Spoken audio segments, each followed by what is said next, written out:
बिस्मिल्लाहिर्रहमानिर्रहीम। आज के इस वीडियो में हम इमला की बाज़ मशहूर गलतियाँ इस टॉपिक पर वीडियो बनाएंगे। साथ में कट मार्कर का इस्तेमाल किस तरह से किया जा रहा है इस पर आप ध्यान रखिए।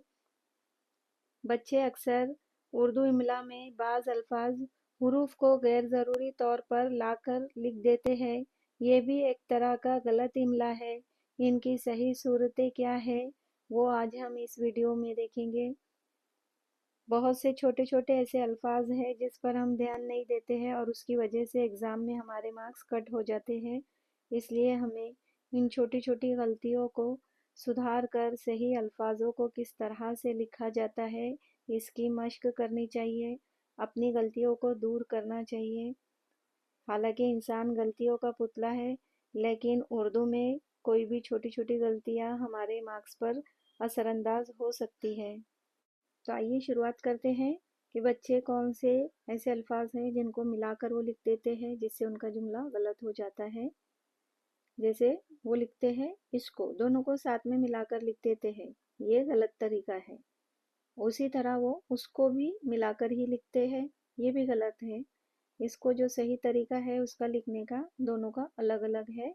इसको, उसी तरह उसको, ये दोनों अल्फाज अलग अलग लिखे जाने चाहिए।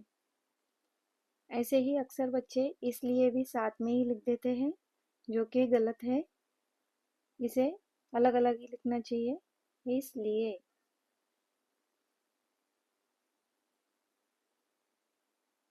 ऐसे ही दूसरी मिसाल है इस कद्र, इसको भी साथ में नहीं लिखना चाहिए, इसको अलग अलग लिखना चाहिए।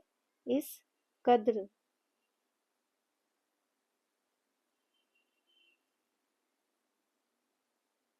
मालदार को भी वो साथ में ही लिख देते हैं, दोनों अलग अलग अल्फाज हैं। मालदार,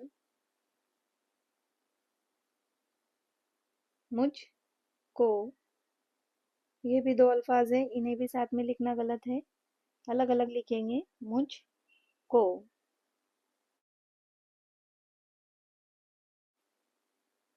दिल खराश को भी साथ में ही लिख देते हैं, हालांकि दोनों भी अल्फाज अलग अलग हैं।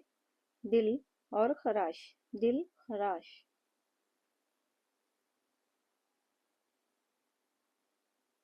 उर्दू को जितना दुरुस्त लिखेंगे उतने हमारे मार्क्स बढ़ेंगे।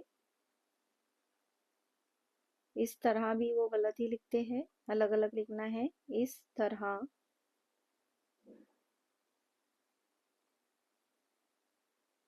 फलदार को भी वो साथ में ही लिखते हैं, दोनों अलग अलग अल्फाज हैं। फल और दार, फलदार।